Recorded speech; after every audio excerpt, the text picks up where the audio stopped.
J'ai le grand plaisir, l'honneur de vous souhaiter la bienvenue au premier Evian Summit.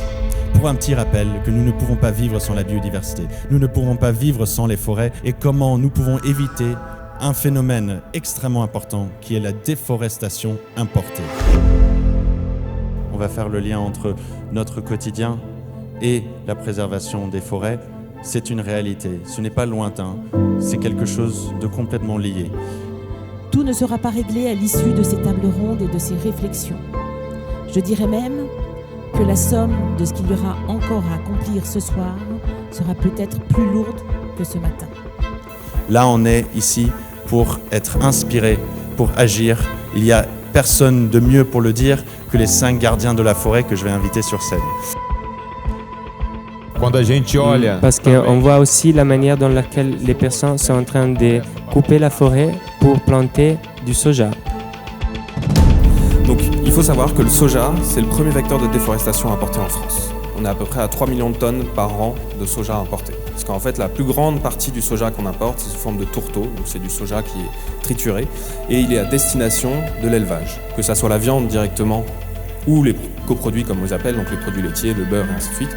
On a un risque d'avoir un lien avec la déforestation. Une urgence sur le fait que notre espèce, c'est sa survie qui est en jeu et elle est liée, intimement liée à la préservation des forêts et de leur santé. Toute l'eau qui tombe sur le sol, elle finit par ruisseler, elle finit dans les rivières, elle finit dans les lacs, dans la mer, dans les océans. Donc en fait, elle reste pas dans les forêts. Et ça, c'est vraiment important. C'est justement par les forêts qu'elle passe, mais après, elle va ailleurs. Donc déjà, les forêts, elles servent de filtration naturelle. Et si on déséquilibre les écosystèmes, il n'y a plus rien qui fonctionne parce que c'est un équilibre fragile.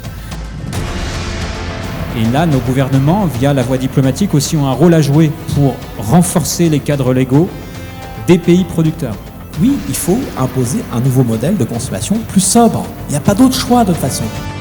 Je pense que ce summit a permis de convaincre une bonne partie des gens que la Terre a encore beaucoup à apporter et qu'il faut aussi la protéger pour qu'elle puisse nous aider elle aussi. Et aussi à informer beaucoup de personnes de ce qui se passait sur Terre parce que personnellement avant ce summit je savais pas grand chose et maintenant j'en sais plus. Je trouve ça bien d'avoir confectionné une charte d'engagement pour qu'on sache les projets les plus importants à respecter. Je suis super contente d'avoir participé à l'Evian Summit parce que j'ai pu voir et rencontrer des personnes exceptionnelles. J'encourage tout le monde à agir localement. Je le dis toujours que la première chose à faire, c'est d'agir dans son jardin.